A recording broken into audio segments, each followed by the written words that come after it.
Loss of indices, watakan dokoki na indices, abinda ake ce mai indices a maths. An ce loss of indices, wannan indices din ma'ana wani hanya ne da ake bi a rage nambobi in za a rubuta su da yawa, sai zama a rubuta su a takaice wanda ba su yi yawa ba. To a misali mun sami x ɗin zai iya zama kowane number, ko 1 ko 2, kowane number dai. Sai aka samu times a tsakani, sai aka samu wani number kenan. In an ce x an ƙudurta ne wani number a samu. To wannan number da aka samu a farko akwai wata power, wata ƙaramar number a samanta kenan. Ita ma na biyun nan akwai ƙaramar number a samanta. To a dokan indices na farko, multiplication law, shine ana ɗaukan ɗaya number nan, kuma dokan farko dole sun zama guda ɗaya. In nan 5 ne, nan dole ya zama 5. To abin da za a yi shine za a ɗauka wannan number kenan, in 5 ne sai a ɗauka guda ɗaya sai a sa haka. Sai wannan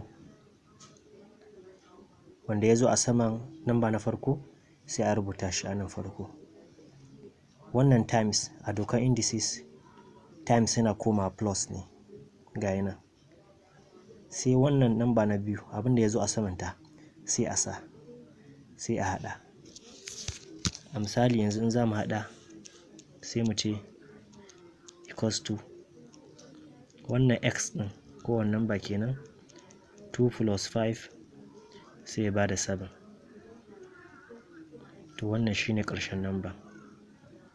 Sai doka na biyu, division law. Division law kuma shi ma kamar yadda muka faɗa, aka samu wani number ko za ta iya kasancewa x ɗin nan kowane number, sai wani number a samanta, sai muka samu division, sai wani number na biyu, sai wani number a samanta, power kenan. To yana zama ya ɗauka shi ma dole ya kasance guda biyun nan duka number ɗaya ne. In nan 6 ne, nan yanzu ya kasance 6. To ya ɗauka duk number da ta zo, wanda ta zo suka, in nan 6 ne kamar yadda na ce, nan za ta kasance 6, sai a ɗauka a sa a nan. Wannan power na farko sai a sa shi, sai a sa minus. Duk inda aka division a indices, doka na indices, doka na biyu ya ce yana komawa minus ne. To yanzu mun ɗauka wannan power na farko, sai division ɗin ya koma minus, sai wannan number na sama na biyu, power nan ta koma ga yana an sa ta a nan. Yanzu za mu ce sai mu ɗauko wani mu ce x, wanda ta iya kasancewa kowane number. 9 minus 3 zai kasance 6 kenan. Wannan shine ansan da muka samu. Sai doka na uku, ana ce mai power law.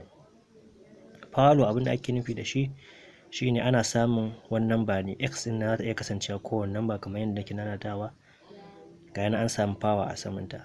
To bayan samanta kuma again akwai wani power, ga yana wani power kenan a saman power na farko. To abinda ya ce shine za a ɗauko wani number ga ta na farko sai a sa ta. To wannan power guda biyu na farkon sai a sa ta, to wannan sai a sa alaman ga yanan timesing, sai a sa wannan number ta biyu, wannan kenan power na biyun da ta zo. Kaga in za mu haɗa sai ya kasance x 4 times 2 zai kasance 8 kenan. Wannan shine ƙarshen number. Yau a cigaba da bibiyan shafinmu kamar yadda muka ce muna